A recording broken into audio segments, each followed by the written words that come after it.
وہ اسٹیٹ اب ختم ہو چکی ہے. 1984 پڑھ لیں. اب تو یہ ہے کہ جس دن سے پاکستان کی ریاست نے یہ فیصلہ کیا کہ پاکستانیت کو ہم نے ڈیفائن کرنا ہے, سب تباہ کر دیا. کیونکہ پشتون, بلوچ, سندھی, گلگتی اس ڈیفینیشن پہ پورا نہیں اترتا جو آپ نے بنائی ہے. وہ کیا کہتے تھے اسلام آباد کو, یہ جب بنگالی آیا کرتے تھے تو کہتے تھے کہ اسلام آباد کی فضا میں ہمیں پٹسن کی خوشبو آتی ہے. سارا بجٹ وہاں سے نکال کے اسلام آباد بنایا آپ نے, ٹھیک ہے, کس کے پیسے سے؟ بنگالیوں کے پیسے سے. اور پہلا آپریشن کس کے خلاف کیا؟ انٹلیکچوئلس کے خلاف, بیکاز دے اسپیک.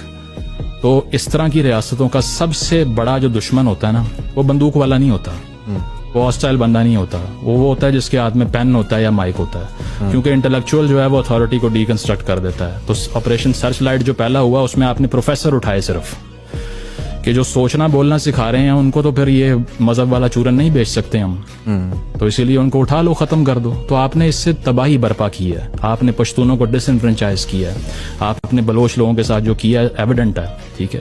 تو ان کا پاکستان کا ایکسپیرینس کیا ہے ان سے پوچھیں. جن لوگوں نے جن کو جہاد کا نام لیا, ٹھیک ہے, جنرل شاہد عزیز کی کتاب پڑھیں, یہ خاموشی کہاں تک. 800 فوجی یہ سڑک یہ بارڈر پار کر کے جاتا ہے کارگل میں, وہاں پہ 550 کی لاش بھی نہیں اٹھائی آپ نے وہاں سے, اسی بیسس کے اوپر لوگوں کے بچوں کو مروایا, ٹھیک ہے. یہ ساری وہ چیزیں ہیں جو آپ نے ان بیچاروں کو سیل کی ہیں, ٹھیک ہے. مدارس بھی ان کے ریڈیکلائز کیے, بچے بھی ان کے مروائے, آج وہ باہر آتے ہیں تو پھر اب آپ کہتے ہیں کہ یار یہ غدار ہیں سارے. تو اگر اپنے بچے مرے ہوتے تو یہ ڈیبیٹ یہاں بیٹھ کے ہو ہی نہیں رہی ہوتی جو ہو رہی.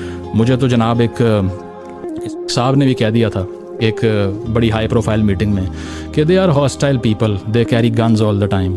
تو میں نے کہا جناز صاحب نے تو کہا تھا کہ آپ کا سارا فاٹا کا بارڈر ہی ان کے پاس ہوگا, آرمی ڈپلوائے نہیں کرنی وہاں پہ کیونکہ وہ ہمارا فرنٹ لائنز ہیں. آپ کو آدھا کشمیر کس نے لے کے دیا؟ قبائلیوں نے لے کے دیا. آج آپ کو وہی ہاسٹائل لگ رہے ہیں. تو یہ سارا مذہب جو ہے وہ گلے سے نیچے ہم نے پشتون کے اتارا ہے. صرف ان کے بچے کو بندوق پکڑا دی, اپنے کو اسکول میں بھیجا.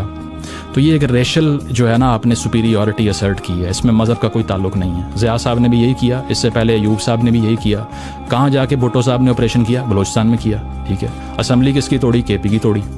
یہاں پہ تو پہلی دفعہ آپ بھی جو فرما رہے ہیں کہ بہت سے لوگوں سے مجھے اب ہمدردی ہوئی ہے, اسی لیے آپ اسلام آباد لاہور میں بیٹھے ہوئے ہیں.